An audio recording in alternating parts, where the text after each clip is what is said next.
الشيطان الرجيم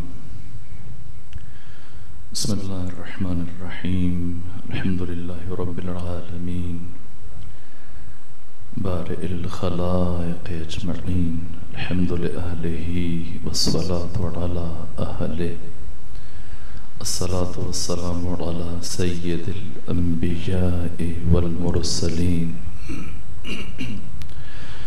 العبد المؤيد الرسول المسدد المصطفى الأمجد الحبيب الأحمد النبي الأمي المكي المدني السراج المنير الكوكب الدري صاحب الوقار والسكينة المدفون بأرض مدينة سيدنا ونبينا بشفيع ذنوبنا وطبيب قلوبنا وحبيب نفوسنا ومولانا أبي القاسم محمد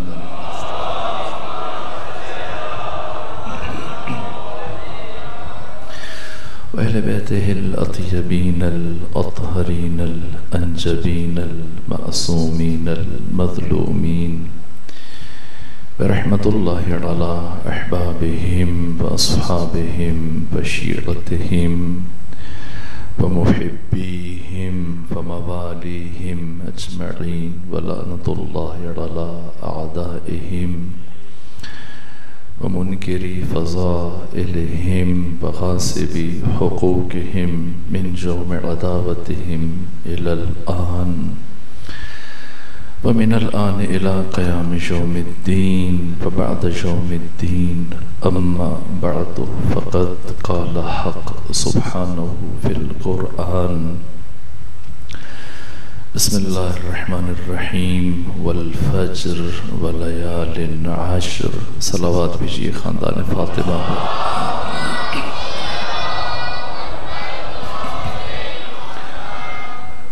اس سے پہلے کہ میں اپنی گزارشات کا آغاز کروں جملہ مومنین مومنات شہداء اسلام ایسے افراد کی جن کے لیے کوئی فاتحہ پڑھنے والا نہیں بالخصوص مرحوم و مغفور سید راجو شاہ صاحب کے ایصال ثواب اور درجات کی بلندی کے لیے سورہ فاتحہ پڑھ لیجیے بسم اللہ الرحمن الرحیم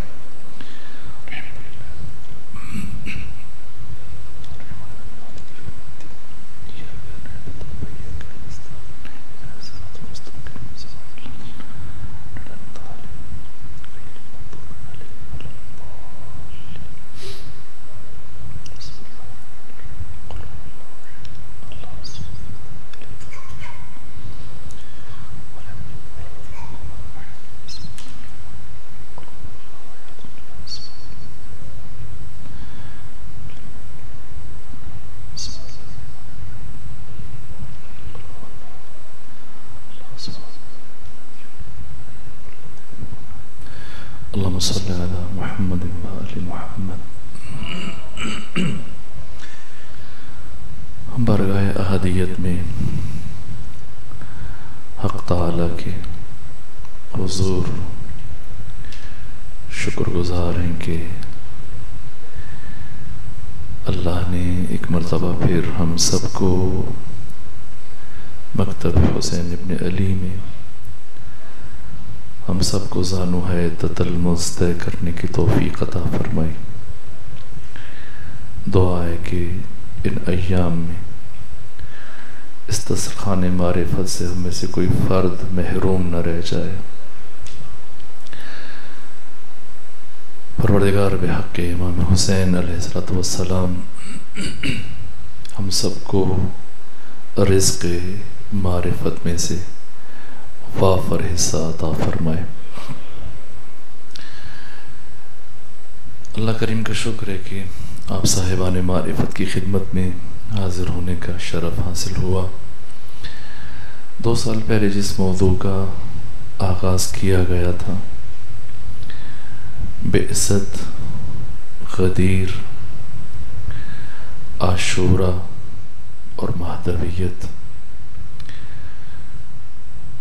پچھلے 2 سالوں میں جو اب سے گفتگو کرنے کا شرف حاصل ہوا اس میں بعثت سے متعلق چند ایک ابتدائی باتیں عرض کی گئیں، اور اس کے بعد پھر غدیر سے متعلق تجزیہ اور تحلیل جو اس کے ابعاد تھے ان کو بیان کرنے کی کوشش کی۔ اور اب میں چاہتا ہوں کہ ہم ان دنوں میں جو پروردگار نے توفیق دی، ہم عاشورہ حسینی سے متعلق، اگرچہ کہ سال گزشتہ بھی سید الشہداء کی شخصیت اور کربلا اور عاشورہ کے بعض ابعاد اور جہاد کو آپ کے سامنے ذکر کیا، لیکن آج ایک تتمہ اور تکملہ کے طور پہ اس سلسلے کو مزید آگے لے کے بڑھیں گے، اور ہم نے ان 10 دنوں کے لیے یا 12 دنوں کے لیے جو عنوان منتخب کیا وہ تفسیر عاشورہ ہے۔ جس طرح سے قرآن تفسیر کے بغیر ہمارے لیے مفید نہیں ہے یا ہم حقیقی فائدہ نہیں اٹھا سکتے، اسی طرح سے عاشور بغیر تحلیل اور تفسیر کے ہم حقیقی فائدہ حاصل نہیں کر سکتے۔ قرآن پڑھنا کافی نہیں، قرآن کتاب زندگی ہے۔ مولا متقیان کی شہادت کے بعد امیر شام حج کے لیے مکہ آیا، اور مکہ جب حج مکمل کیا تو پھر وہاں سے مدینہ اپنے ساتھیوں کے ساتھ جب امیر شام پہنچا تو قبر رسول کی زیارت کے بعد قریب میں ایک ستون کے ساتھ ٹیک لگا کر حبر الامہ حضرت ابن عباس کے جو مفسر قرآن اور شاگرد امیر المومنین ہیں اور آپ کے چچا زاد بھائی ہیں، ایک ستون کے ساتھ ٹیک لگا کر قرآن کی تلاوت میں مصروف تھے۔ امیر شام قریب آیا اور اسی کیفیت میں ابن عباس کو بلند آواز سے نام لے کے بلایا کہ ابن عباس بات سنو۔ ابن عباس متوجہ ہوئے کہ بتائیے کیا بات ہے؟ کہ ابن عباس کیا تم نے میرا نیا حکم سنا ہے؟ کہ کون سا حکم؟ کہ میں نے پوری اسلامی دنیا میں یہ حکم جاری کر دیا کہ اب کوئی بھی علی اور علی کی اولاد کی فضیلت بیان نہیں کرے گا، اور اگر میرے علم میں آیا یا میرے معمور کردہ افراد کے علم میں آیا کہ کسی نے انفرادی طور پر یا اجتماعی طور پر کسی محفل میں، کسی بزم میں، کسی مقام پر ایک فرد سے یا چند افراد کے سامنے علی یا علی کی اولاد کی فضیلت بیان کی تو اسے یقینی طور پر سزا دی جائے گی۔ ابن عباس نے جب یہ بات سنی تو ایک برجستہ جواب دیا۔ ابن عباس بہت حاضر جواب شخصیت کے مالک تھے، مولا متقیان کے چچا زاد بھائی بھی تھے، آپ کے شاگرد بھی تھے، ان سے منسوب تفسیر اب بھی موجود ہے ہمارے درمیان۔ کہ ابن عباس جیسی امیر شام کی بات سنی کہ اب کے بعد کوئی بھی علی اور اس کی اولاد کا ذکر نہیں کرے گا تو برجستہ جواب دیا کہ امیر شام اس کا مطلب یہ ہے کہ اب تم قرآن کی تلاوت پر بھی پابندی لگانے لگے ہو۔ کہ کیا مطلب ہے؟ کیا مطلب ہے؟ کہا کہ جب تو علی اور علی کے اولاد کے ذکر پر پابندی لگا رہا ہے تو قرآن تو شروع سے آخر تک علی اور علی کی اولاد کا ذکر ہے، اس کا مطلب یہ کہ تو قرآن پر پابندی لگانا چاہ رہے ہیں کہ نہیں؟ قرآن پہ پابندی نہیں لگانا چاہ رہا۔ قرآن پڑھو، اس سے نہیں روکتا، لیکن اس کی تفسیر اور تعویل بیان نہ کرو۔ تو ابن عباس نے استفسار کیا، کہا امیر شام بتاؤ، قرآن پڑھنے کے لیے آیا ہے یا عمل کے لیے آیا؟ کہ یقیناً عمل کے لیے آیا۔ کہ اب یہ بتاؤ کہ اگر قرآن عمل کے لیے آیا تو کیا اسے سمجھے بغیر اس پر عمل کرنا ممکن ہے کہ ناممکن نہیں ہے؟ کہ اگر اسے سمجھے بغیر عمل کرنا ممکن نہیں تو یہ بتاؤ کہ کیا تفسیر اور تعویل کے بغیر اسے سمجھنا ممکن ہے کہ ممکن نہیں؟ کہ پھر کیوں روک رہے ہو کہ پڑھو لیکن تفسیر بیان نہ کرو، تعویل بیان نہ کرو؟ کہ تفسیر بیان کرو، تعویل بیان کرو، لیکن اپنی حد تک اپنے خاندان والوں کے سامنے بیان کرو، بنو ہاشم کے سامنے بیان کرو، تمہیں کوئی روک نہیں ہے، لیکن اس سے علاوہ کسی اور کے سامنے حق نہیں رکھتے۔ جس طرح سے قرآن بغیر تفسیر کے بشر کے لیے اپنی افادیت نہیں دے سکتا، کما حقہ، جزوی فوائد قرآن کی اپنی جگہ تلاوت کی، لیکن قرآن عمل کے لیے، اور عمل فہم کے بغیر ممکن نہیں، اور فہم کے لیے تفسیر اور تعویل چاہیے۔ اسی طرح سے خود عاشورہ حسینی کہ جو خود اسرار کا اور انسانی اور اخلاقی قدروں کا قرآن ہے، تفسیر کے بغیر اس کی فہم ممکن نہیں۔ ہم کوشش کریں گے کہ ان چند دنوں میں آپ کے سامنے عاشورہ کے جتنے بھی ابعاد ان دنوں بیان کیے جا سکتے ہیں بیان کریں۔ اور میں نے جملہ عرض کیا تھا سال گزشتہ کہ خود عاشور اور کربلا نتیجہ ہے غدیر فراموشی کا۔ اگر غدیر کو فراموش نہ کیا جاتا تو کبھی کربلا کا معرکہ ظہور پذیر نہ ہوتا۔ ائمہ کی حسرت ہے کہ غدیر کو زندہ کیا جائے، اور عاشور کا فلسفہ بھی بشر کو دوبارہ غدیر کی طرف متوجہ کرنا ہے۔ عاشور حسینی کی روح خود غدیر ہے۔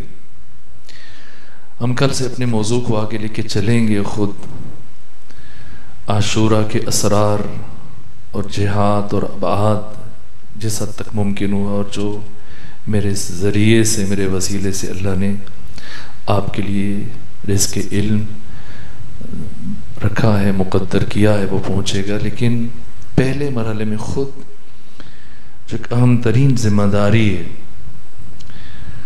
وہ خود غدیر کو سمجھنا اور غدیر کی ترویج اور غدیر کی تبلیغ اور غدیر کا تعارف ہے۔ اور شاید ہم اس میں اس طرح سے کامیاب نہیں ہیں، یا پھر اپنا اس طرح سے حق ادا نہیں کر رہے جیسے ہمیں کرنا چاہیے۔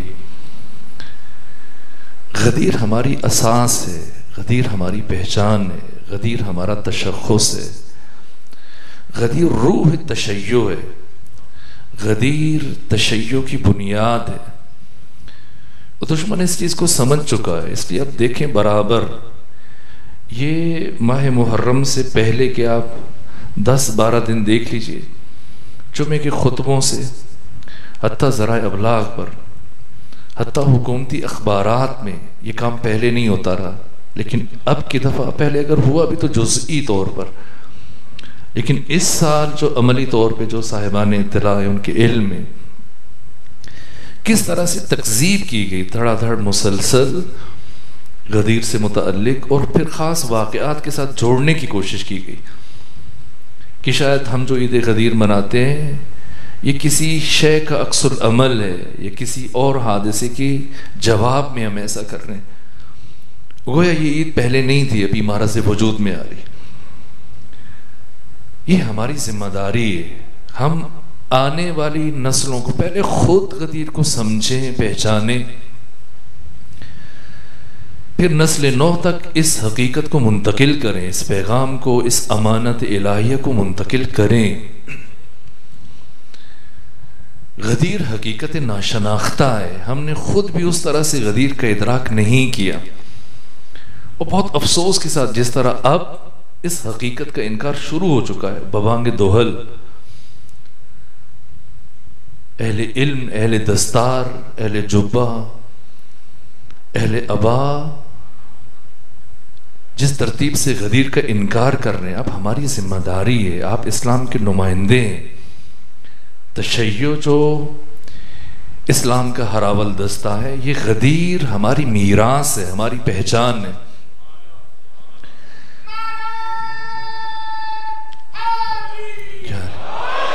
لازم یہ کہ ہم خود غدیر کو علمی بنیادوں پر سمجھیں، تجزیہ کریں، تحلیل کریں، پہلے خود اس پیغام کو اپنے سینے میں اتاریں، پھر فرد بشر تک پہنچائیں. یہ بلغ کا لفظ یہ فعل امر ہے، اور باب تفعیل میں لے جائیں تو پھر اس کا استمرار اور اس کا تسلسل واضح ہے.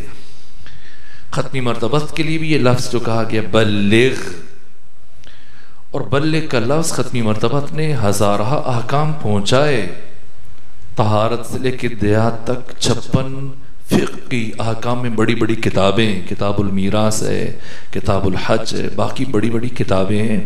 56 کتابوں میں ہزاروں دین کے احکام ہیں، یہ ختمی مرتبت کی زبان سے بیان ہوئے.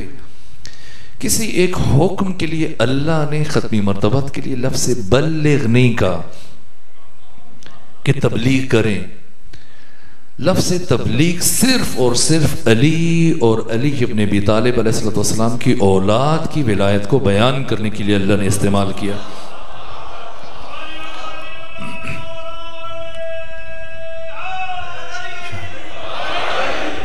مبلغ وہ ہے جو ولایت کی تبلیغ کرے، جو غدیر کی تبلیغ کرے، اور اس میں تسلسل ہے. ختمی مرتبت سے بھی کہا گیا کہ پہنچاتے رہیے، اور ایسا نہیں کہ ختمی مرتبت نے غدیر میں یہ اعلان کیا اس کے بعد رک گئے اور بس بات ختم، اس کے بعد جتنے دن بقید حیات رہے پھر ختمی مرتبت نے دوبارہ اس حقیقت کو بیان نہ کیا. نہ، مسلسل بیان کرتے رہے. اور یہ حکم ختمی مرتبت کے لیے نہیں، صرف ہم سب کے لیے. بلغ یہ روز غدیر سے لے کر، خم غدیر سے کے دن سے لے کر قیامت تک آنے والے تمام افراد بشر کے لیے، کہ پہلے اس پیغام کے حامل بنو. بدقسمتی کے ساتھ جس طرح سے اب اخبارات میں، جمعے کے خطبوں میں، سوشل میڈیا کے اوپر جس طرح اس حقیقت کا انکار کیا، حتیٰ ذمہ دار افراد، ایسے دینی مراکز جہاں ہزاروں طلباء پڑھ رہے ہیں، اتنے بڑے بڑے دینی مراکز. خود میں ایک مثال آپ کی خدمت میں دوں، اکوڑا خٹک جو اتنا بڑا دینی مرکز ہے، وہاں سے الحق کے نام سے ایک رسالہ نکلتا ہے. یہ اٹھا کے آپ خود دیکھیں. اس رسالے میں مدیر نے جو اداریہ لکھا، کیا لکھا ہے؟ کہا کہ یہ عید غدیر کہاں سے آ گئی، اور یہ روز غدیر اور یہ من کن تو مولا کا افسانہ کہاں سے آ گیا. اور سرے سے اس دنیا میں غدیر نامی نقطہ، غدیر نامی مقام، غدیر نامی جگہ وجود نہیں رکھتی. یہ سب کسی یہودی کی من گھڑت ایک بات ہے. جب ایسی اس انداز سے ان حقیقتوں کی نفی کی جانے لگے تو پھر ہماری ذمہ داریاں بہت بڑھ جاتی ہیں کہ ہم اپنے بچوں کو، اپنی نسلوں کو غدیر کی حقیقت، اس کے ابعاد، اس کی تفصیلات، اس کے جہاد، جیسے میری کوشش رہتی ہے، میں تکرارن بھی ان چیزوں کو بیان کرتا رہا، لیکن اب اپنے موضوع کی طرف چونکہ بڑھنا ہے، میں نے صرف تذکر دیا. البتہ یہ جو غدیر کی حقیقت کا انکار کیا گیا، یہ پہلی مرتبہ نہیں ہوا. اس سے پہلے بھی بہت سارے افراد نے کیا. سب سے پہلے ابن حزم الظواہری، وہ شخص ہے، یہ تقریباً ابن تیمیہ سے بھی 200 سال پہلے.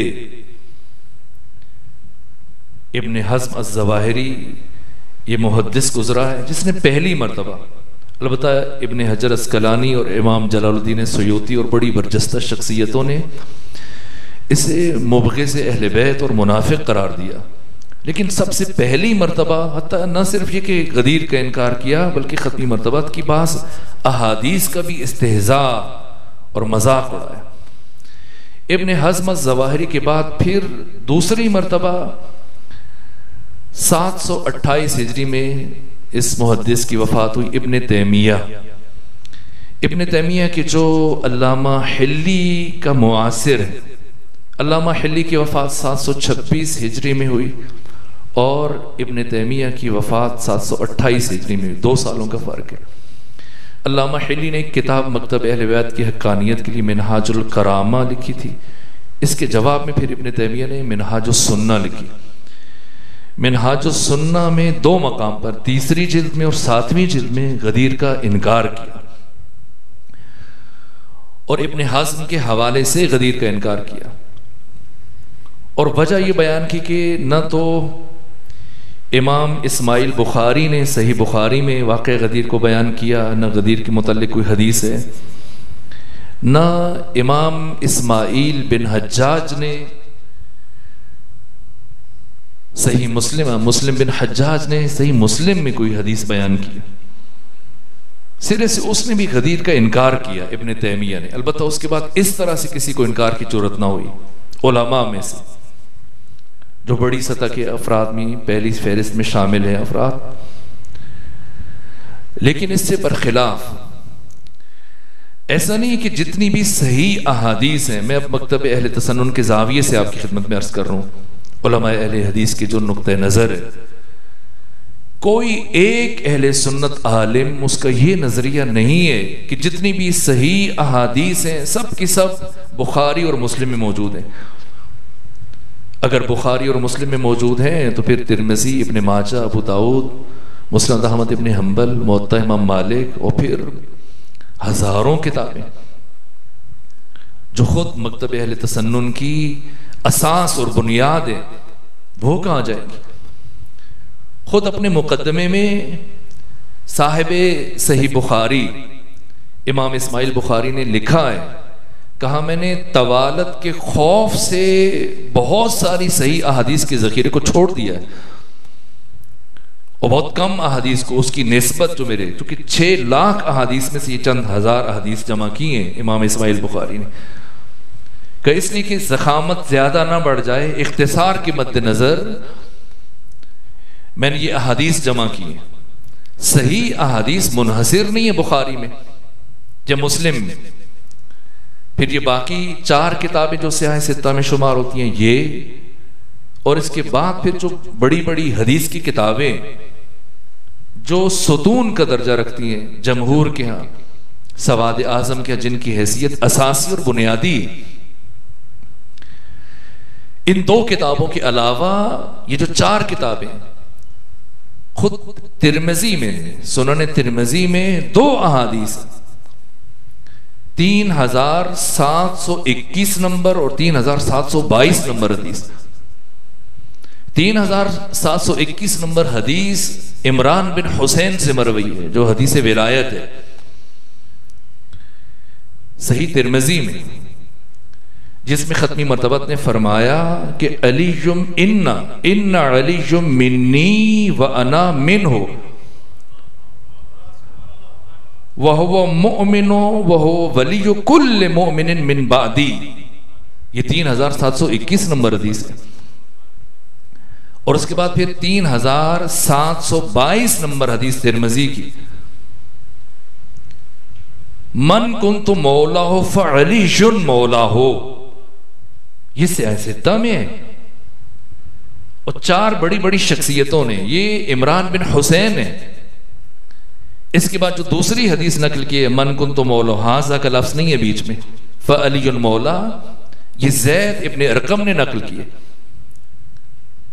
اور اس کے بعد پھر سعد بن ابی وقاص جب حج کے موقع پہ امیر شام آیا مکہ میں، اور وہاں پر امیر المومنین کی شان میں گستاخی کی، طعن کی، توہین کی، لعن کی، تو سعد بن ابی وقاص نے وہیں پر روک کے کہا کیا کر رہے ہو، کیا تم ختمی مرتبت کا یہ فرمان بھول چکے ہو جو میدان خم غدیر میں فرمایا تھا پیغمبر نے، من کنت مولا فعلی مولا، جی ترمذی میں.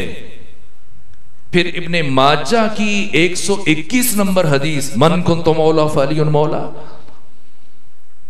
پھر ابن ماجہ کی 116 نمبر حدیث، یہ سیاہ ستہ میں سے ہیں. پھر امام نسائی نے سنن الکبریٰ کی 5ویں جلد میں، پھر امام احمد ابن حنبل نے اپنی مسند کی 5ویں جلد میں، پھر صاحب البدایہ والنہایہ ابن کثیر دمشقی نے البدایہ والنہایہ کی 7ویں جلد میں، اور پھر امام ذہبی جیسی شخصیت، یہ بھی معاصر ہے ابن تیمیہ کے، 20 سال کا فرق ہے. ابن تیمیہ کی موت 728 میں ہوئی، ان کی وفات 748 میں ہوئی. یہ دونوں استاد ہیں ابن کثیر دمشقی کے. امام ذہبی جو حدیث غدیر کے تواتر کے قائل ہیں کہ حدیث غدیر متواتر ہے. متواتر بچوں کے لیے عرض کر دوں، یہ باتیں بھی ضروری ہیں، ان کو اسی طرح سے اپنے دل و جان میں بٹھائیے اور پھر ان کو منتقل کیجیے. متواتر کس حدیث کو کہتے ہیں؟ ایک خبر واحد ہے، ایک خبر متواتر. امام جلال الدین سیوطی نے جو حدیث متواتر کی تعریف کی ہے کہ ہر طبقے میں کم سے کم 10 افراد موجود ہوں، یہ حدیث متواتر ہے. مثلا قاسم بھائی نے مجھ سے ایک بات کہی، وہی بات انہوں نے میسم بھائی سے کہی، وہی بات انہوں نے رضا بھائی سے کہی، وہی بات باقی 10 افراد کم سے کم 10 سے انہوں نے ایک بات کہی، اور یہ 10 افراد کہیں کہ ہم سے قاسم بھائی نے کہا ہے. یہ پہلا درجہ ہے. اور پھر اس کے بعد اگلے 10 افراد آئیں اور وہ ان 10 سے نقل کریں، ایک بھی کم نہ ہو. اور اس کے بعد پھر 10 افراد ہو کم سے کم جو ان دوسرے 10 سے نقل کریں، اور یہ سلسلہ آخر تک آئے. اسے متواتر کہتے ہیں. امام حجر اسقلانی نے بھی اس کو حدیث متواتر قرار دیا ہے. امام ذہبی نے بھی حدیث متواتر قرار دیا ہے. امام احمد ابن حنبل نے اس کو صحیح اور حسن قرار دیا ہے. اور بڑی بڑی شخصیتیں، ابن جریر طبری جن کی وفات 310 ہجری میں ہوئی، یعنی عہد امام زمانہ میں، حضرت امام علی نقی علیہ السلام کے معاصر ہیں ابن جریر طبری. انہوں نے اپنے عصر میں اپنی زندگی میں 2 جلدوں پر مشتمل ضخیم کتاب الولایہ لکھی ہے، جس سے متعلق امام ذہبی کہتے ہیں کہ اتنے کثیر طرق سے انہوں نے حدیث ولایت کو بیان کیا، حدیث غدیر کو، جس نے مجھے حیرت میں ڈال دیا کہ غدیر ناقابل تردید ہے. 75 افراد سے نقل کیا ابن جریر طبری نے، آج سے 1100 سال پہلے، آج سے 1200 سال پہلے. حدیث غدیر ہر طرح کے شک و ریب سے ماورا ہے، بالاتر ہے. پھر اس عصر میں آ جائیے، مصر کی اس وقت کی سب سے بڑی علمی شخصیت امام ناصر الدین البانی اپنی کتاب سلسلۃ احادیث صحیحہ میں 7ویں جلد میں حدیث غدیر کا تواتر بیان کیا. پھر پاک و ہند میں وہ شخصیت کہ جنہوں نے آ کر مکتب اہل سنت کا تعارف پیش کیا ہے بر صغیر میں، شاہ ولی اللہ دہلوی ازالت الخفا کی 2 جلد میں انہوں نے حدیث غدیر کا تواتر بیان کیا. انہی کے شاگرد جنہوں نے شورا آفاق تفسیر قرآن کی لکھی ہے، تفسیر مظہری، قاضی ثناء اللہ پانی پتی، انہوں نے حدیث غدیر کا تواتر بیان کیا. یہ محققین خود علامہ جلال الدین سیوطی جن کی وفات 911 ہجری میں ہوئی، یہ حدیث غدیر کے تواتر کے قائل ہیں. حدیث غدیر اور اعلان غدیر ہر طرح کے شک و ریب اور شک و شبہ سے بالاتر ہے، ناقابل تردید حقیقت ہے. یہ جو کبھی اٹھتا ہے نام نہاد محقق یا نام نہاد دانشور اور خالف تعارف کی پالیسی کے تحت اپنی پہچان کے لیے نصف النہار پر چمکتے ہوئے سورج کا انکار کرتا ہے، اس کی وجہ یہ نہیں ہے کہ حدیث غدیر کوئی اس میں شک و شبہ کی گنجائش ہے، اس کی وجہ کچھ اور ہے. امیر المومن کی امتیازات، امام علی علیہ السلام کی امتیازات اور خصوصیات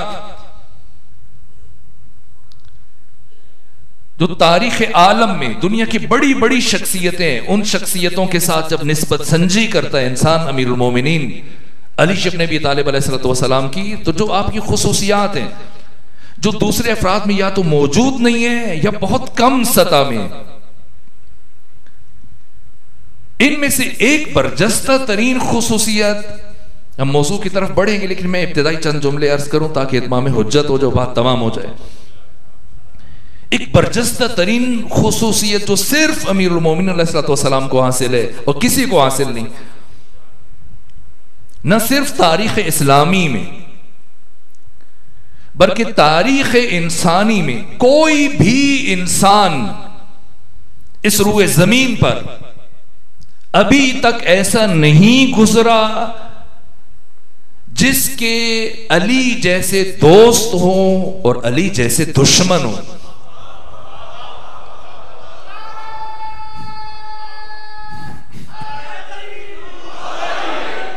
دوست اپنی دوستی میں شدید ہیں، دشمن اپنی دشمنی میں شدید ہیں۔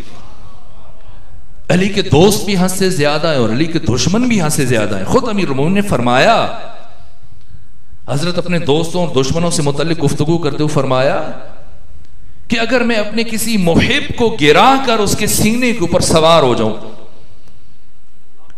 اور اپنی تلوار اس کی رگے گردن کے اوپر رکھ دوں اور اسے یقین ہو کہ ابھی علی یہ تلوار چلا دیں گے، میرا سر تن سے جدا ہو جائے گا، میں اس کیفیت میں اسے یہ مطالبہ کروں کہ مجھ سے اظہار برات کرو ورنہ میں تمہارا سر تمہارے تن سے جدا کر دوں گا، وہ اپنی جان دینا قبول کر لے گا لیکن مجھ سے اظہار برات نہیں کرے گا۔ اور اسی طرح اگر میرے دشمن کو ہفت اقلیم کی حکومت دے دی جائے، ساتوں آسمان ساتوں زمین، یہ ساری زمینیں اور آسمان دیے جائیں اور مطالبہ کیا جائے کہ تو بھی علی سے محبت کرنا شروع کر دے، وہ ہفت اقلیم کی حکومت سے دستبردار ہو جائے گا لیکن مجھ سے محبت نہیں کرے گا۔ کیا راز ہے؟ آخر کیا وجہ ہے؟ کیوں تحقیق کے نام پر ایسی باتیں ہوتی ہیں؟ علی دشمنی کا راز کیا ہے؟ اسی طرح سے علی دوستی کا راز کیا ہے؟ آخر کیا وجہ ہے کہ اس کائنات میں پروردگار نے ذات علی ابن ابی طالب کو کفر اور اسلام کے درمیان، ایمان اور نفاق کے درمیان، خیر اور شر کے درمیان، نیکی اور بدی کے درمیان، حق اور باطل کے درمیان، طہارت اور نجاست کے درمیان حد فاصل قرار دیا ہے؟ کیا راز ہے؟ کیوں پروردگار نے ذات امیر المومنین کو طہارتوں اور نجاستوں کے درمیان حد فاصل اور امتیازی نشان قرار دیا؟ میں نے پڑھا، کئی روایتوں میں دیکھا کہ جنگ خیبر کے بعد پیغمبر گرامی اسلام اپنے اصحاب سے فرمایا کرتے تھے، اے میرے صحابیوں، تم اپنے چھوٹے بچوں کو اٹھا کے وہاں چلے جایا کرو جس گلی سے علی ابن ابی طالب گزر رہے ہیں، اور جب علی سامنے آئیں تو تم علی کی طرف اشارہ کر کے اپنے بچے سے پوچھو، اتحب ھذا الفتى؟ اتحب ھذا الفتى؟ کیا تمہیں اس جوان سے محبت ہے؟ اگر تمہارا بچہ کہے ہاں ہے تو گھر جا کے اللہ کا شکر ادا کرو، اور اگر کہے کہ نہیں ہے پھر گھر جاؤ اور جا کر اس کی ماں کو طلاق دے دو۔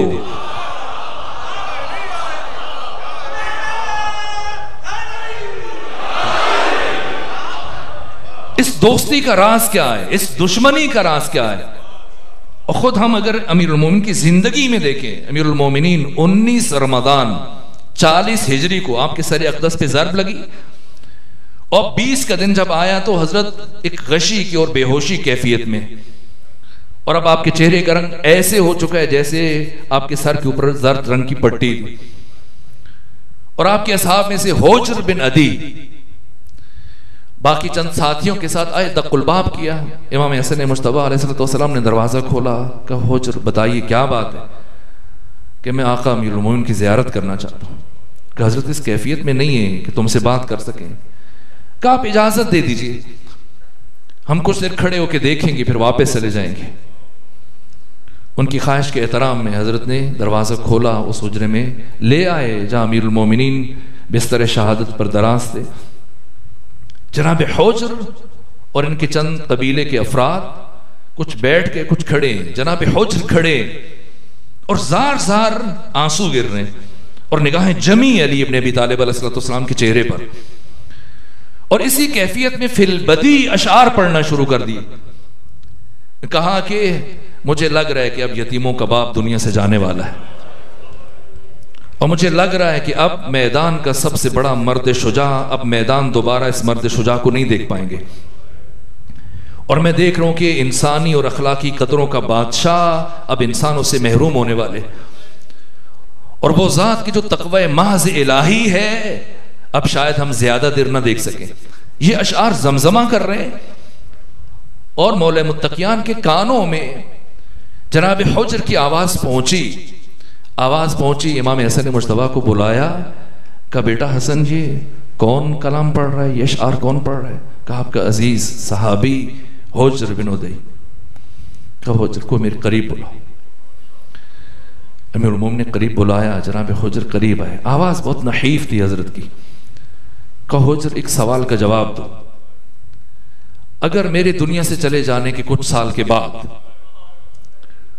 تم سے یہ مطالبہ کیا جائے کہ اے حجر علی کی محبت سے دستبردار ہو جاؤ، علی سے اظہار برات کرو ورنہ ہم تمہیں قتل کر دیں گے، تو بتاؤ تمہارا کیا جواب ہوگا؟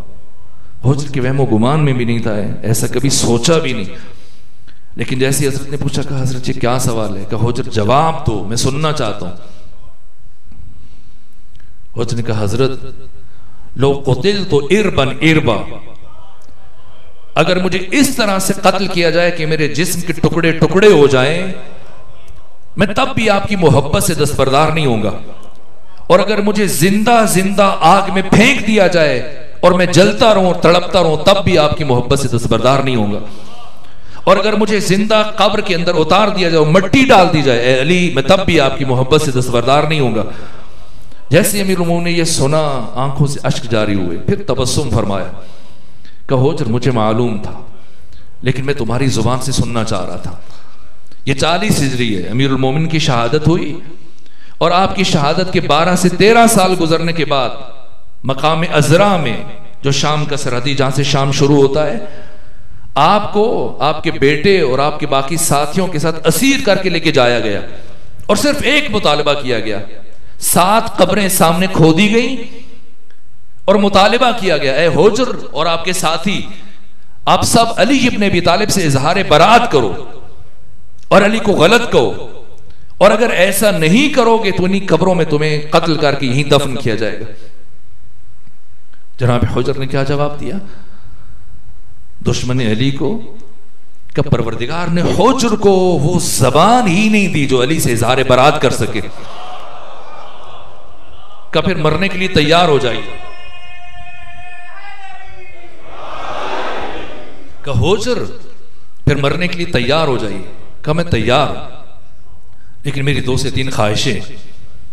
کہ کیا خواہش ہے؟ کہ میری پہلی خواہش ہے کہ مجھے 2 رکعت نماز پڑھنے دو، میری دوسری خواہش یہ ہے کہ میرے اس جوان بیٹے کو پہلے قتل کرو، ہمیں بعد میں مارنا، اور میری تیسری خواہش یہ ہے کہ یہ جو تم نے مجھے توق پہنایا ہے، پاؤں میں بیڑیاں ہیں اور جو زنجیروں میں جکڑا ہوا ہے، جب تم مجھے قتل کر دے اور میرے چہرے کے اوپر خون، میرا چہرہ خون آلود ہو جائے تو میرے چہرے کے خون کو نہ دھونا اور مجھے انہی زنجیر اور بیڑیوں اور توق کے ساتھ قبر میں دفن کر دینا۔ کہ یہ کیا عجیب خواہش ہے؟ کہ اس لیے کہ میں قیامت کے دن اسی حال میں اٹھ کر اپنے مولا و آقا علی ابن ابی طالب کے سامنے جانا چاہتا ہوں اور ان کو بتانا چاہتا ہوں کہ آپ کے ساتھ جو وعدہ کیا تھا آپ کے غلام نے وہ سچ کر دکھایا۔ آپ حجر نماز پڑھنے لگے اور نماز پڑھی، 2 رکعت ادا کی اور پھر دعا کے لیے ہاتھ اٹھائے۔ جب ہاتھ اٹھائے تو کہا کہ پروردگار تو جانتا ہے تیرے حجر نے آج تک کبھی تیری نماز اتنی جلدی نہیں پڑھی جتنا جلدی آج پڑھ رہا ہوں، اور آج جلدی صرف اس لیے کر رہا ہوں کہ کہیں علی کا دشمن یہ نہ سمجھے کہ علی کا شیعہ موت سے ڈر گیا ہے اور بہانے بنا کر نماز کو طول دے رہا ہے تاکہ موت سے بچ سکے۔ جب نماز پڑھی تو دشمن حیرت میں ڈوبا ہوا ہے۔ ایک مرتبہ سوال کیا کہ حجر یہ نماز کی مہلتیں مانگنا تو علی کے شیعوں کی پرانی عادت ہے، میں یہ سوچ رہا ہوں کہ یہ کوئی باپ یہ برداشت نہیں کر سکتا کہ اس کے جوان سال بیٹے کو اس کے سامنے قتل کیا جائے، تو یہ عجیب خواہش کیوں کی؟ کہ اس لیے کہ میں اس سے انتہائی محبت کرتا ہوں اور اس کی محبت نے مجھے مجبور کیا کہ میں یہ قربانی دوں اور اپنی نگاہوں کے سامنے سے قتل ہوتے ہوئے دیکھوں۔ کہیں کیسی محبت ہے کہ میں ڈرتا ہوں مبادا یہ مجھے اور میرے ساتھیوں کو قتل ہوتے ہوئے دیکھے اور موت کے خوف سے علی ابن ابی طالب سے اظہار برات کر لے اور ہمیشہ کے لیے جہنم میں چلا جائے۔ میں اس اطمینان کے ساتھ دنیا سے جانا چاہتا ہوں، مجھے یقین ہو جائے کہ میرے بیٹے کی آخرت سنور گئی ہے، جنتی بنا کے مرنا چاہتا ہوں۔ عشق علی ہے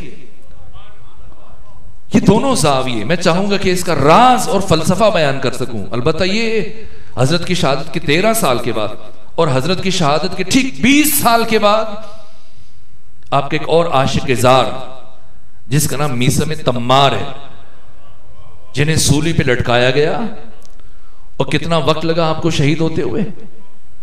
اگر تلوار کی وار ہو جائے، گردن کٹ جائے تو انسان چند لمحوں مر جاتا ہے، اسی طرح سے باقی کسی بھی ذریعے سے مارا جائے۔ جناب میثم کو پورا دن لگ گیا، آپ کے دونوں ہاتھ بھی قطع کر دیے گئے، دونوں پاؤں بھی قطع کر دیے گئے، خون مسلسل رس رہا ہے بدن سے۔ اس کیفیت میں علی ابن ابی طالب علیہ السلام کی فضیلتیں بیان کر رہے ہیں ممبر سے۔ یہ چلتے ہوئے پنکھوں کے نیچے آرام دہ ممبر کے اوپر بیٹھ کر علی کے فضائل بیان کرنا اور ہے، لیکن اس کیفیت میں یہ جناب میثم تمار ہیں اور مولا متقیان کے دوسرے صحابی، وہ جلیل القدر شخصیت ہیں، صاحب اسرار رشید حجری، جناب رشید، ان کے بھی ہاتھ کاٹے گئے اور پاؤں کاٹے گئے، اور جب ان کے ہاتھ پاؤں کٹے ان کے دوست رشتہ دار گھر والے ہمسایہ سب جمع ہوئے، رونا پیٹنا شروع ہوئے۔ یہ علی ہے، یہ علی ابن ابی طالب کی محبت ہے۔ جیسی سب جمع ہو کے رونا شروع ہوئے، پیٹنا شروع ہوئے، جناب حجر چلائے جناب رشید کہ رونا پیٹنا چھوڑو، کچھ لکھنے کا سامان لے آؤ تاکہ جو فضائل علی کے میرے ذہن میں بیان کر سکو، تم لکھ سکو۔ یہ کون سی چیز ہے؟ اور اس طرح سے امیر المومنین کی شہادت کے 200 سال گزرنے کے بعد متوکل کے زمانے میں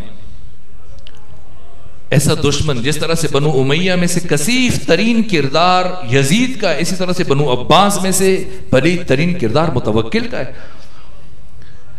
ایسی کیفیت نہ تھی کہ میں آج کچھ بیان کر سکوں، مسلسل سفر کے بعد پھر حاضر ہوا، لیکن آپ کی محبت نے مجھے ہمت دی اور میں کچھ نہ کچھ آج کلمات عرض کر پایا، اور انشاءاللہ یہاں سے بات چھوڑیں گے، کل یہیں سے آگے بڑھیں گے۔ سمیٹنا چاہ رہا ہوں، یہ ابن سکیت یہ متوکل کے 2 بچوں کا معلم اور استاد تھا، اور 1-2 سال جب پڑھایا اور پڑھانے کے بعد بتایا کہ اب دیکھ لو تمہارے بچوں کا امتحان لیا، دونوں بہت لائق ہیں، یہ جوش میں آیا، اور اسے کچھ اندازہ بھی تھا ابن سکیت سے متعلق۔ ابن سکیت آج بھی ان کی کتابیں موجود ہیں جو علم صرف، علم نحو، لغت اور ادبیات میں اور بلاغت میں لکھی انہوں نے۔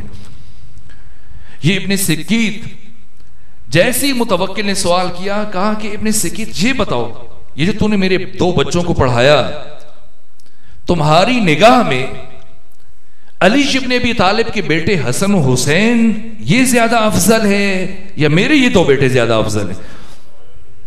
متوکل کا مزاج آپ جانتے ہیں، بدترین کردار، جو جناب سیدہ کی شان میں گستاخی کرتا تھا، عباسی خلیفہ تھا، اس کے باوجود مولا متقیان کی نقلیں اتارتا تھا، آپ کو سرعام گالیاں دیتا تھا دربار میں۔ اس کے بیٹے نے خود اسی وجہ سے اس کو قتل کیا، امام سے اجازت لے کر، اگرچہ امام نے اسے روکا تھا۔ یہ وہ شخص جس نے سید الشہداء کی قبر مبارک کے اوپر حل چلائے، پانی بہایا. یہ کینہ توس دشمن متوکل، اسے کچھ اندازہ تھا ابن سکیت سے متعلق، اور ابن سکیت بھی متوکل کے مزاج کو جانتا تھا کہ کیا کر سکتا ہے. لیکن یہ محبت ہے علی ابن ابی طالب علیہ السلام کے ساتھ.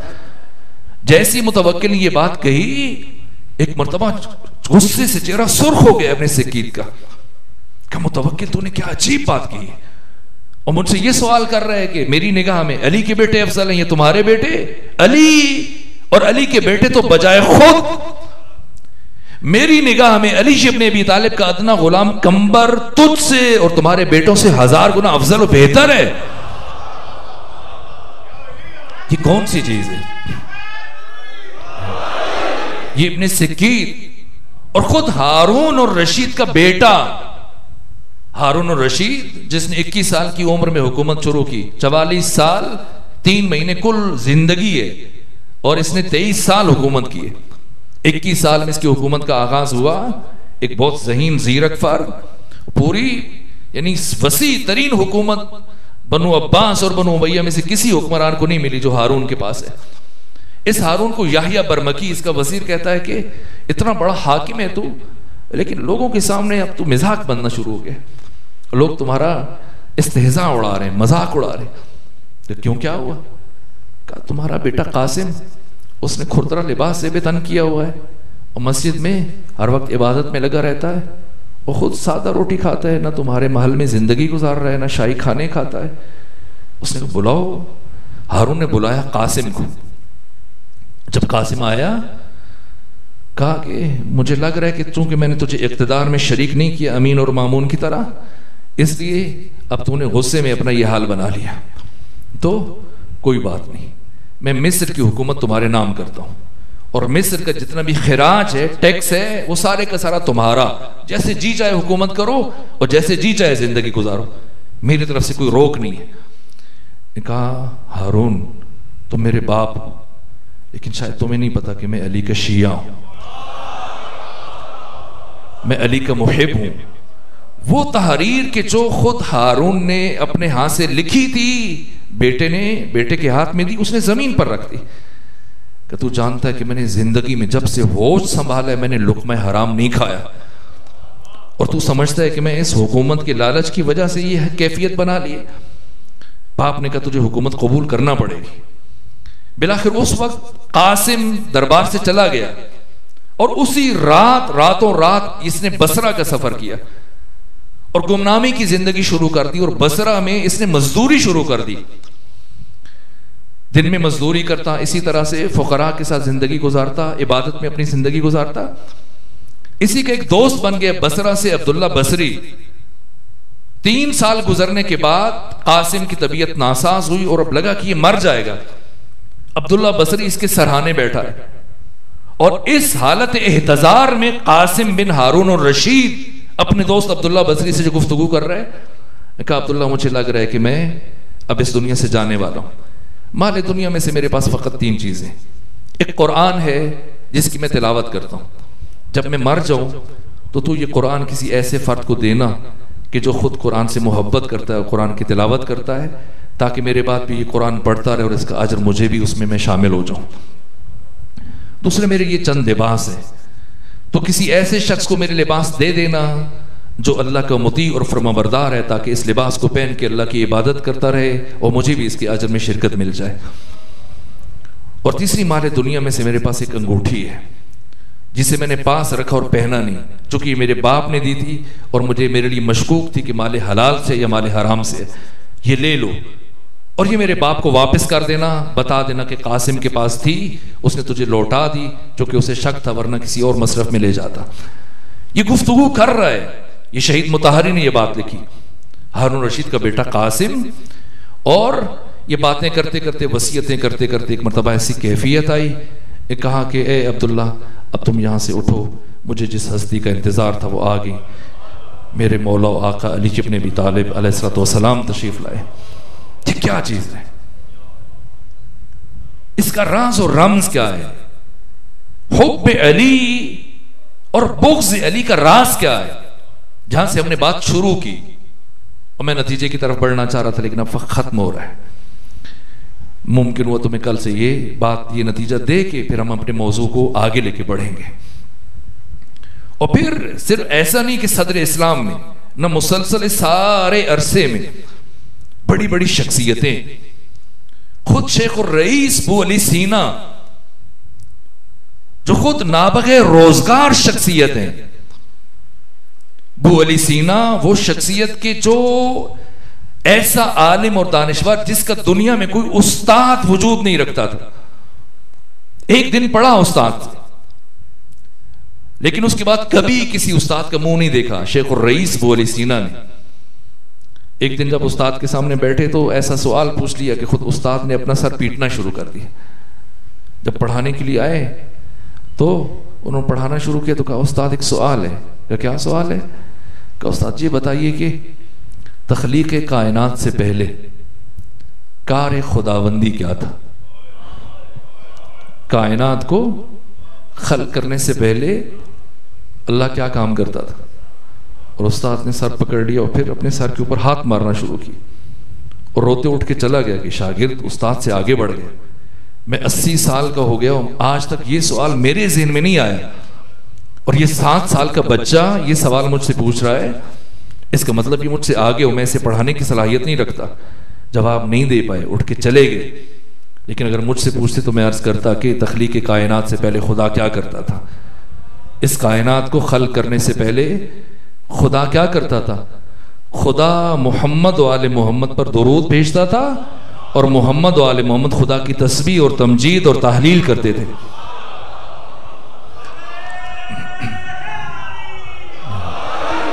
یہ ابو علی سینا، بس مجھے افسوس ہے کہ میری باتیں ناتمام رہ گئی اور نتیجہ نہیں دے سکا، لیکن اس ایک بات پہ رک رہا ہوں.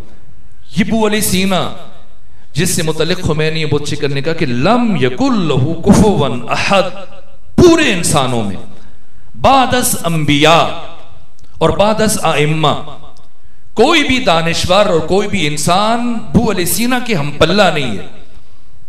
یہ ابو علی سینا جن کی لکھی ہوئی کتابیں ایشیا میں اب بھی پڑھائی جا رہی ہیں، 1000 سال پہلے ان کی وفات ہوئی ہے.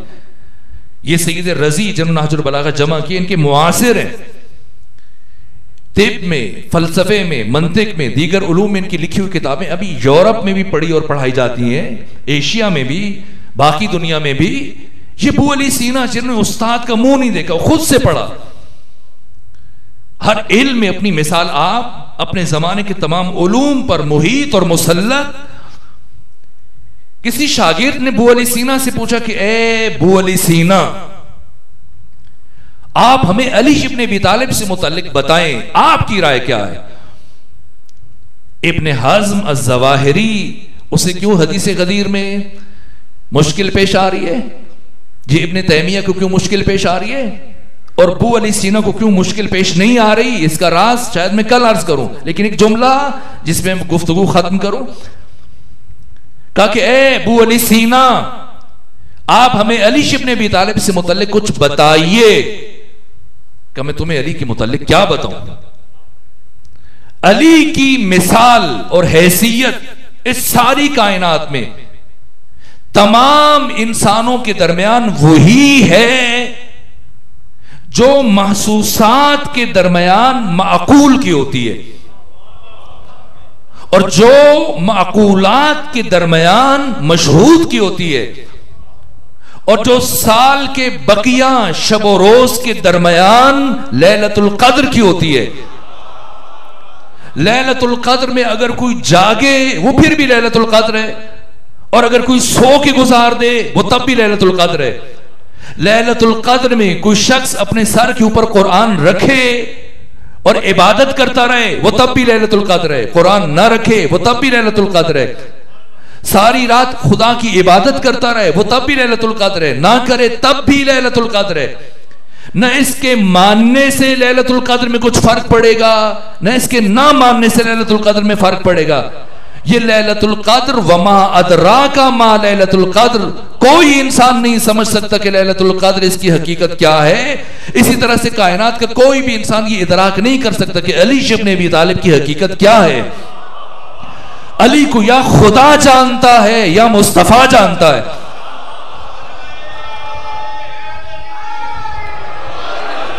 اور اس کے بعد یا علی، اور اس کے بعد اگلا جملہ کہا علی ابن ابی طالب کی حیثیت کائنات کے تمام انسانوں کے درمیان وہی ہے جو حروف مقطعات کے قرآن کے درمیان حروف مقطعات کی ہے. 29 سورتوں کے شروع میں حروف مقطعات، الف لام میم، الف لام را، کاف یا ہا عین صاد، یہ 29 سورتوں کی شروع میں کہ جس طرح سے حروف مقطعات قرآن کے اندر موجود ہیں، لیکن اس کائنات کا کوئی بھی انسان ادعا نہیں کر سکتا کہ مجھے ان کا مطلب پتا ہے، مجھے ان سے مراد پتا ہے کہ ان سے مراد کیا ہے. کہ اسی طرح سے کہ نہ وجود کا انکار ممکن ہے، نہ کوئی ان کی حقیقت جانتا ہے. اسی طرح سے علی ابن ابی طالب میں کوئی علی کا انکار بھی نہیں کر سکتا اور کوئی علی کی حقیقت بھی نہیں جان سکتا ہے. علی ذہن انسان سے ماورا، عقل انسان سے بالاتر. خدا کا شکر ادا کیجئے کہ پروردگار نے ہم سب کو نور ولایت محمد و آل محمد عطا کیا ہے. یہ علی دوستی جو ہم تک پہنچی ہے کس کس کی محنت کا اثر ہے، کس کس کی محنت کا نتیجہ ہے؟ جہاں ماں کا کردار ہے، جہاں علماء کا کردار ہے، جہاں دیگر طبقات کا کردار ہے، وہاں ایک قافلہ ہے جو اسی امیر المومنین کی عظمت و ولایت کو بچانے کے لیے اور آپ کی فضیلت کو بچانے کے لیے اور اس نور ولایت کو قیامت تک آنے والی نسلوں تک پہنچانے کے لیے 28 رجب کی رات میں مدینے کو چھوڑ رہا ہے. کتنا مشکل مرحلہ ہے امام حسین کے لیے مدینہ چھوڑنا. میں نے روایتوں میں دیکھا ہے آقا 3 مرتبہ قبر رسالت مآب پر گئے اور اس طرح سے رو رہے تھے جس طرح سے ایک چھوٹا سا بچہ روتا ہے. رات کے پہلے حصے میں گئے، نصف شب گئے، اور پھر رخصت کے موقع پر جب سب آمادہ اور تیار ہیں ننگے پاؤں دوڑتے ہو گئے قبر رسالت مآب پر. مشکل ترین مرحلہ تھا. خود اپنے نانا کی قبر سے الگ ہونا. میں نے روایتوں میں دیکھا ہے رخصت آخر کے موقع پر رسول اسلام کمر تک قبر سے باہر تشریف لائے. خود اپنی والدہ گرامی کی مرکز سے کس طرح سے رخصت ہوئے اور کس طرح سے ام المومنین جناب ام سلمہ سے رخصت ہوئے اور کس طرح سے اپنی چھوٹی بیٹی سے رخصت ہوئے. یہ مشکل ترین مراحل ہے، سینے میں سکت نہیں تفصیلی مصائب نہ عرض کر سکوں. جب آمادہ ہوئے چلنے کے لیے تو آپ کی نانی جناب ام المومنین ام سلمہ رضی اللہ تعالی عنہا آگے بڑھی. کہا بیٹا آپ بتائیں کہ آپ جائیں گے کہاں؟ کہا ماں میں عراق کیا ارادہ رکھتا ہوں. کہا بیٹا عراق نہ جائیے، میں نے چند مرتبہ آپ کے نانا محمد مصطفیٰ سے سنا تھا جب میرا حسین عراق جائے گا تو کبھی واپس نہیں آئے گا. بیٹا کہیں اور چلے جائیے، عراق نہ جائیے. جب یہ سنا تو کہا نانی اماں کیا آپ سمجھتے ہیں کہ مجھے اندازہ نہیں ہے کہ میرے ساتھ کیا ہونے والا ہے؟ مجھے میرے نانا ایک ایک بات بتا کے گئے، اور نانی اماں اگر آپ دیکھنا چاہتی ہیں تو میں آپ کو دکھا بھی سکتا ہوں. کہ بیٹا کیا دکھائیں گے؟ ایک مرتبہ حضرت نے فرمایا میری 2 انگلیوں کے درمیان دیکھیے. اب جو 2 انگلیوں کے درمیان منظر دیکھا، کیا منظر ہے کہ باقی ساری زمینیں پست ہوئیں، کربلا کی زمین بلند ہوئی، اور پھر وہاں پر کیا کیا مناظر ہیں. پھر ایک نشیب کا علاقہ دکھایا، ایک پستی کا علاقہ. کہا نانی اماں دیکھ رہی ہیں حالت سجدہ میں کون ہے، یہ کس کے اوپر خنجر چل رہے ہیں. بس میرے عزیزو مشکل ترین مراحل ہیں. 2 جملے عرض کروں مجلس مکمل ہو جائے. روانگی کا وقت قریب آیا اور آپ کے چھوٹے بھائی محمد حنفیہ کو اطلاع پہنچی، وضو کر رہے تھے. جیسی ان تک خبر پہنچی وضو کا کوزہ وہیں پہ پھینکا، دوڑتے ہوئے آئے اور کہا بھیا حسین میں کیا سن رہا ہوں، آپ کہاں جا رہے ہیں؟ فرمایا عراق جا رہا ہوں. جیسی عراق کا نام سنا کہ عراق نہ جائیے. حضرت نے فیصلہ کن لہجے میں جملہ ارشاد فرمایا کہ سنو حنفیہ، شاء اللہ ان یرانی قتیلہ، اللہ مجھے اپنے راستے میں شہید ہوتے ہوئے دیکھنا چاہتا ہے. کہا اچھا اگر خود جاتے ہیں تو چلے جائیے، لیکن مخدرات عصمت و طہارت کو اپنے ہمراہ نہ لے جائیے۔ فرمایا حنفیہ شاء اللہ ان یراہن سبایا، اللہ ان بیویوں کو اپنے راستے میں اسیر ہوتے ہوئے دیکھنا چاہتا ہے۔ بس قافلہ آمادہ ہوا، خوراک بار کی گئی، پانی کی مشکیں لاد دی گئیں، اور اب ایک مرتبہ منادی سے کہا گیا کہ اب ندا دو کہ جو اہل مدینہ کھڑے ہو کر یہ منظر دیکھ رہے ہیں، اب چونکہ خواتین اور مخدرات عصمت و طہارت نے سوار ہونا ہے تو ایک ایک کر کے اپنے گھروں کو چلے جاؤ۔ منادی نے ندا دی، افراد جانے لگے، لیکن راوی کہتے ہیں میں ایک نکڑ پہ کھڑے ہو کے یہ سارا منظر دیکھ رہا تھا۔ جیسی بیویوں کو سوار کرنے کی باری آئی تو اب ایک جوان آگے بڑھتا ہے، ایک خاتون کو ہمراہ لیتا ہے اور پھر محمل کی طرف چل پڑتا ہے۔ پھر ایک دوسرا جوان آتا ہے، وہ دوسری خاتون کو ہمراہ لے کے آتا ہے، پھر اسے سوار کرتا ہے۔ تو کہ میں اندازہ لگا رہا تھا کہ قاسم ہیں، شاید اپنی ماں کو سوار کر رہے ہیں، اور یہ علی اکبر ہیں اپنی ماں کو سوار کر رہے ہیں، اور یہ باقی جوان اپنی اپنی ماؤں اور بہنوں کو سوار کر رہے ہیں۔ راوی کہتے ہیں میں یہ سارا منظر دیکھتا رہا، پھر اچانک منادی نے ندا دی کہ اے اہل مدینہ آپ سب لوگ یہاں سے چلے جاؤ، کوئی نہ رکے، اس لیے کہ اب علی ابن ابی طالب کی بڑی بیٹی زینب بنت علی سوار ہونے کے لیے آ رہی۔ راوی کہتے ہیں جیسی شہزادی زینب کا نام بلند ہوا، میں نے دیکھا حسین ابن علی کے چہرے کا رنگ بدل گیا۔ جتنی بیبیاں سوار ہوئیں، حسین ابن علی کرسی کے اوپر تشریف فرما رہے، لیکن جیسی شہزادی زینب کے سوار ہونے کا وقت آیا، ایک مرتبہ آقا حسین نے کرسی چھوڑ دی اور دواں دواں چلنے لگے، آگے بڑھے، اپنی بہن کو ہمراہ لے کے گئے، اور اس شان سے جناب ابوالفضل عباس نے اپنا زانو پیش کیا، جناب علی اکبر نے عماری کا پردہ ہٹایا، جناب قاسم نے سیدہ کے نالین اٹھائے، خود آقا حسین ابن علی نے ثانی زہرا کو اس عزت اور شان کے ساتھ سوار کیا۔ اور یہ 28 رجب ہے، یہ مدینہ ہے، اور پھر کچھ دن گزرنے کے بعد 11 محرم کربلا کا دن آیا۔ اب کون سوار کرائے؟ ایک سید سجاد بچے ہیں، اور ان کی کیفیت یہ ہے کہ خود ان کے لیے سوار ہونا مشکل تھا۔ اب یہ کام ثانی زہرا نے سر انجام دیا۔ کیا کیا؟ ایک ایک بچے کو اٹھایا، محمل پہ بٹھایا، ایک ایک بیوی کو محمل پہ سوار کیا، خود آگے بڑھی، علی صلی اللہ علیہ وسلم کو سوار کیا۔ جب سب کو سوار کرا چکی، اب داہنے دیکھا، بائیں دیکھا، کوئی سوار کرانے والا نہیں۔ ایک مرتبہ سوار ہونے لگی اور رخ کیا مقتل کی طرف، اور کہا علی اکبر اٹھو، دیکھو تمہاری پھوپھی سوار ہو رہی ہے، قاسم اٹھو، دیکھو تمہاری پھوپھی سوار ہو رہی ہے، اے اولو محمد اٹھو، دیکھو تمہاری ماں سوار ہونے لگی ہے۔ راوی کہتا ہے بی بی ہر شہید کا نام ایک مرتبہ لے رہی تھی، لیکن ایک شہید ایسا تھا جس کا نام بار بار لے رہی تھی، عباس، عباس۔